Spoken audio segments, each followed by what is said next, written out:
that they had the week before against Notre Dame. Now, Washington and Oregon was everything, absolutely everything advertised. It was a banger. It was two considered could be great teams by the end of the year.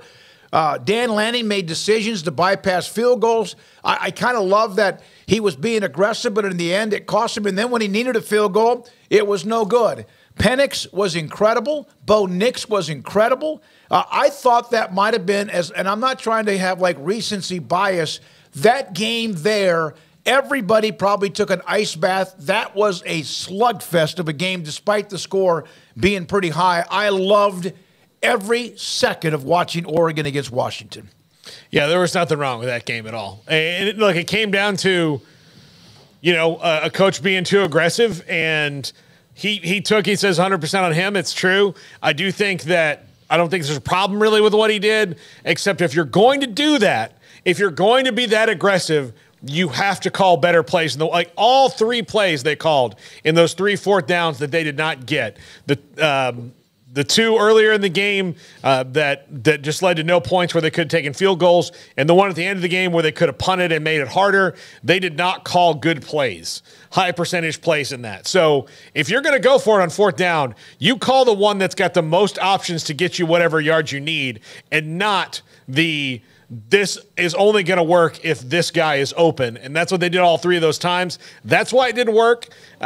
Does Dan Lanning need to play the percentages a little bit better? Yeah, but you could wind up being Jimbo Fisher in a prison of your own ego and not doing anything. So I'll take Dan Lanning and being aggressive. And also, second year as a head coach, I'll take those growing pains over most other growing pains. It was incredible. It's everything that you want from a big-time football game, a big-time college football game, the setting, the pageantry, the stakes, all of it was in play there in Seattle, and it was awesome. I just wish that I would have been there. That would have been the only thing that could have made it any better, but definitely thankful that we had the open week so I could sit back and actually watch and not have to go, after the fact and rewatch that game. Got to just catch it live and enjoy every minute, not to worry about going anywhere. And it was awesome. And it was everything that I think everybody wanted it to be outside of Oregon fans wanting a different result. But I think that these two are two of the clear best teams in the entire country.